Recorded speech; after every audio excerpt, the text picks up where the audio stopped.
So no question, President Obama currently swamped with political crises here and also abroad. So what's the best survival strategy right now? And can President Obama learn lessons from former presidents such as Truman and Clinton? Jane Hamsher is the founder of FireDogLake.com, a leading progressive blog.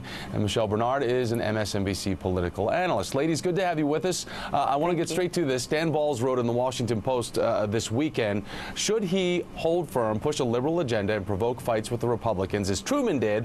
Or should he be a conciliator, as Clinton tried to be, cooperating when possible with congressional Republicans, but resisting when he believes they have gone too far right? Jane, what do you say on this?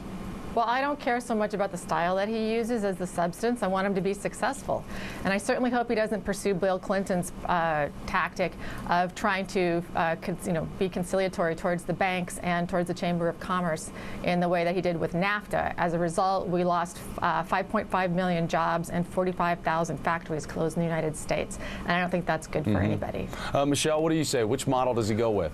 Well, yeah, I mean, if I were advising him, I would say definitely go with the Clinton model. I completely disagree with Jane on this point, simply because if you look at the voters that the Democratic Party lost just last month in the elections, the independents, the quote-unquote hard-working white people, for example, that Hillary Clinton spoke about when she campaigned in 2008, the people who ran away from the Republican and the Democratic parties in November did so because they are tired of partisan politics. They want the president to be strong, but they also want to see something happen in Washington. And for that to happen, the president has to be smart. He needs to engage Republicans where he thinks he can do so. And when he thinks Republicans have gone too far, he needs to stand strong and say that. That's what the public is looking for. They are looking for momentum, and they are looking for the change that Obama promised. And doing that, he's not going to be able to do that if he answers to every whim and fancy of the far left of his party. Is the president, though, simply telling us what we want to hear about this, when in fact, it's the private corporations,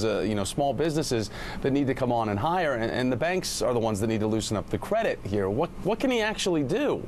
Well, I agree with Michelle that he should return to what he campaigned on. On Friday night, in the dead of night, they announced that the Obama administration had reached an agreement with South Korea on a NAFTA-style free trade agreement. I mean, it's crazy. Since 1993, we've hemorrhaged millions of jobs, and we're doing this because we want to secure a military place against North Korea and the Chinese. I mean, how many more factory jobs do we have to lose? Michelle said it was important for Obama to be able to appeal to white-collar factory workers. Well, those Tea Party people really strongly oppose NAFTA-style free trade agreements. If he wants to appeal to them, stop doing these things.